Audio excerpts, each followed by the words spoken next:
ये जो new age वाली जो कंपनीज हैं, जोमेटो, स्विगी, देखिए स्विगी का भाव कहाँ 600 रुपये के ऊपर चला गया था, गिर गिर के शेयर ये 425 रुपये के आसपास आ गया।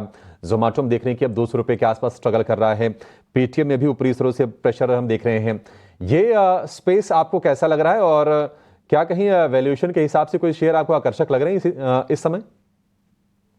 अभिषेक, जब बाजार इस प्रकार की परिस्थिति में हो और मानसिकता में हो, तो वास्तविकता ये होती है कि जो भी क्षेत्र या फिर कुछ क्षेत्र के कुछ कंपनियों के शेयर जो बहुत तीव्र गति से चले थे कुछ महीनों में, उसमें इस प्रकार की गिरावट दिखना अनिवार्य है।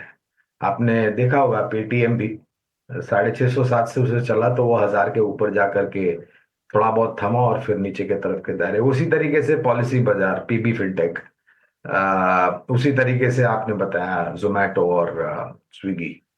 तो ये जितने भी नाम हमने लिए हैं, चार नाम, वो बुनियादी तर्क के आधार पर हमारी खरीदारी की राय है लंबी अवधि के लिए। और जो नाम आपने जिक्र किए थे, जोमेटो और स्विगी के, तो जोमेटो में मुझे लग रहा है कि 200 के नीचे काफी सीमित, 210 के आसपास चल रहा है। तो आप वो बॉटम ढूंढने का प्रयास मत कीजिए, मेरे ख्याल से विफलता ही आपको मिलेगी और समय बर्बाद होगा आपका। तो शुरुआत कीजिए स्विगी जोमेटो। स्विगी पर तो आईपीओ नोट पर भी हमने चर्चा की थी, खरीदारी की राय थी। उसी आईपीओ नोट को एक तर्क या आधार बना करके दोनों में ही निवेश की राय होगी। प्रतिस्पर्धा बढ़ रही है, ठीक है, उसमें कोई दिक्कत नहीं है। प्रतिस्पर्धा हर क्षेत्र में आ सकती है, सिर्फ क्विक कॉमर्स में नहीं। और ये दोनों ही कंपनियां काफी स्थापित कंपनियां हैं। तो हमें लग रहा है कि अगर लंबी अवधि की विचारधारा है तो स्विगी, जोमेटो और बाकी दो अन्य कंपनी, पेटीएम और पीबी फिनटेक, पॉलिसी बाजार, खरीदारी की राय है।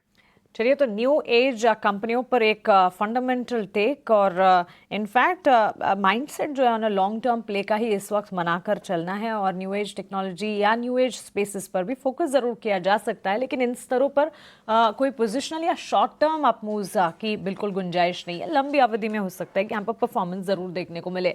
इस बीच शुरुआत जिस तरह की बाजार की होती हुई देखने को मिली, कमजोरी 23,000 के नीचे मार्क पर निफ्टी खुलता हुआ दिखा। बैंक निफ्टी 49,000 के नीचे ऑलमोस्ट 1% की कमजोरी वहां पर भी। सेक्टर स्पेसिफिक बाजार की चाल को अगर समझने की कोशिश करेंगे, सिर्फ और सिर्फ रियल एस्टेट सेक्टर है जो कि आज बाजार को संभालने का काम कर रहा है। सबसे ज्यादा कमजोरी जो है मेटल और एनर्जी स्पेस की तरफ से हाथ लगी है।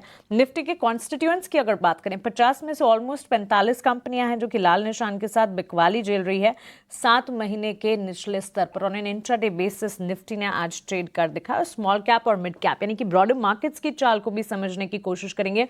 ऑलमोस्ट 2.5% के डाउन ट्रेंड स्मॉल कैप में देखने को मिले 7 महीने के निचले स्तर पर, ये भी। और मोर देन 90% कॉन्स्टिट्यूएंट्स जो हैं वो लाल निशान के साथ छोटी मझौली कंपनियों में। मिड कैप में गिरावट है। AU small finance, IDFC first bank ये सबसे ज्यादा ड्रैग कर रहे हैं मिड कैप में। जो बिकवाली उसमें सबसे ज्यादा कंट्रीब्यूट कर रहे हैं।